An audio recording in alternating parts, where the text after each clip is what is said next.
Shera. All right, thanks for being here, everybody. Who attended worship this morning? Anybody? Oh, good job. Wow, I'm proud of you. So you will have already heard this scripture, but I love this story. So I'm excited to be able to share with you tonight a little bit about my own thoughts and then have a time of reflection around it together. So for our devotion tonight, a reading from Luke chapter 24, 13 through 35.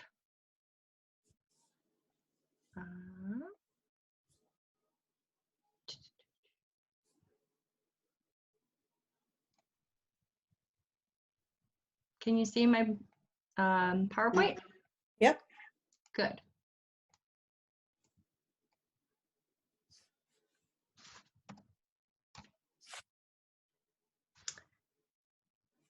Luke 24, 13 through 35. Now on that same day, two of them were going to a village called Emmaus, about 7 miles from Jerusalem, and talking with each other about all these things that had happened. While they were talking and discussing, Jesus himself came near and went with them. But their eyes were kept from recognizing him. And he said to them, "What are you discussing with each other while you walk along?" They stood still, looking sad. Then one of them, whose name was Cleopas, answered him, "Are you the only stranger in Jerusalem who does not know the things that have taken place in these days?" He asked them, "What things?" They replied, "The things about Jesus of Nazareth, who was a prophet, mighty in deed and word before God and all the people, and how our chief priests and leaders handed him over to be condemned to death and crucified him. But we had hoped that he was the one to redeem Israel. Yes, and besides all this, it is now the third day since these things took place.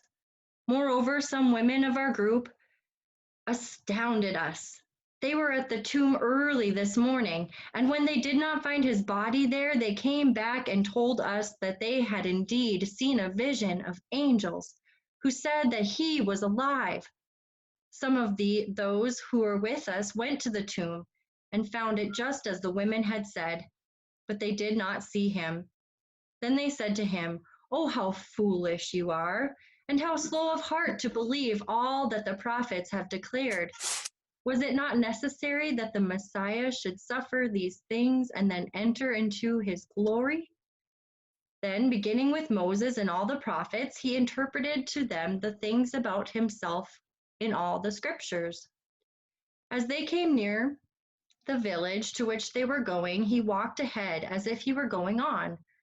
But they urged him strongly, saying, "Stay with us, because it is almost evening and the day is now nearly over." So he went in to stay with them.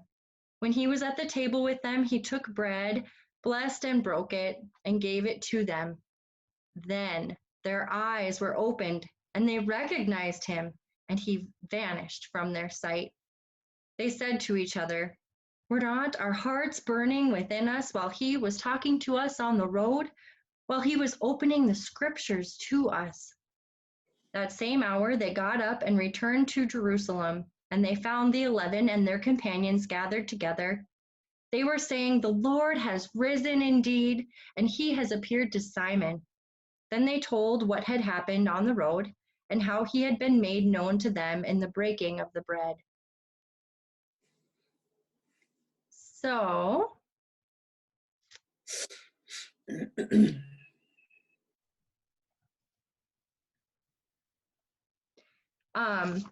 this story is one of my favorites because Jesus accompanies these disciples and they have no idea. He's just a stranger to them.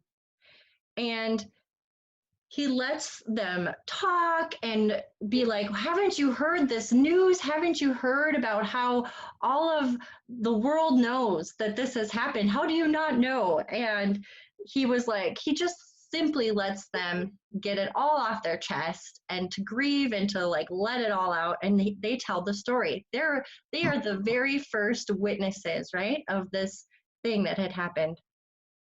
And then it wasn't, he comes to them as a stranger, and then it's not, he like even takes time to engage in scripture with them, and they still just are not cluing in.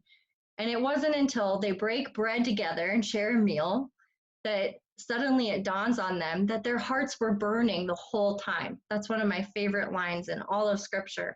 How did we not know our hearts were burning within us? Jesus, the stranger, is appearing to them. Reminds me so much of when in Genesis, when Abraham greets the three men that are strangers outside of his house. There's also a scene that is involved where strangers come into his midst and he offers them hospitality, much like the disciples offered Jesus hospitality with a meal and with spending time together.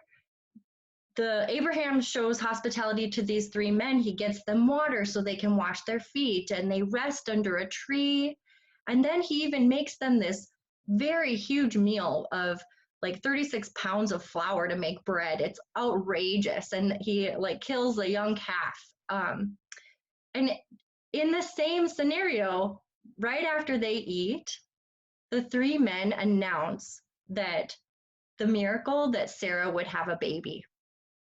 And so I just feel like it's when we share meals together sometimes that there's this holy moment, right? I mean, obviously, we practice that every Sunday with worship on a usual non-pandemic time when we have communion together. But there's something very holy about sharing a meal and sharing bread together. And that's when Jesus might reveal himself to us, right? So my question for you tonight, as we think about the strangers in our midst, I think it's so interesting that that Jesus comes to them as a stranger. As we think about strangers, my question for all of you to think about is, how has a stranger been the presence of Jesus to you? How has a stranger been the presence of Jesus to you? And so to begin, I'll share just a small story about a time in my life when a stranger has been a witness to Jesus in my midst. I was able to, we did like different immersion trips when I was in seminary, and I was able to go to an urban immersion when we went to Milwaukee, Wisconsin, and spend time with churches who did a lot of work with people in poverty and a lot of work just simply being in the urban downtown setting. And one night we had been with a group of people eating a meal, a lot of like, I would say like the love feast, just a whole bunch of different kinds of people that needed to eat. And it was a weekly meal that the church provided. And I sat and had conversations with strangers over a breaking of bread, which you would think was the moment of the climatic moment where I had this like Jesus moment, but it actually wasn't.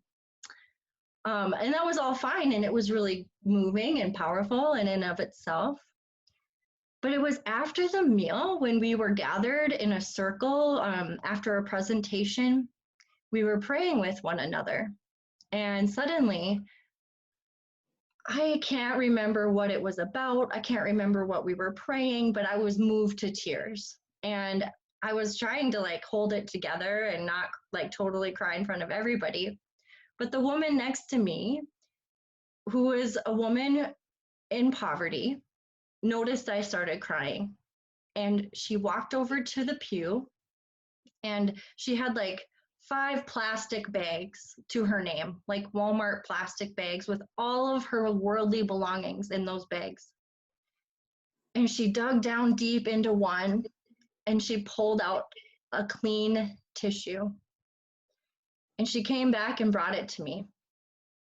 And that was when I witnessed the presence of Jesus. When someone had, like, I didn't expect her to get me a tissue. I could have walked down the hall to the bathroom, and she took this clean, precious tissue out of her bag and she handed it to me as a gift of love and of care and empathy. And it really moved my heart. And so that was Jesus present to me And I can't ever forget that moment. So I would love for you all to think about, I know it might be kind of tricky and it doesn't have to be extravagant, right? It can just simply be a moment, maybe at the grocery store. Maybe it was, maybe someone helping by holding the door. I don't know what it was. You can share with everyone, but how has a stranger, someone you don't know, been the presence of Jesus to you? So I'll hand it off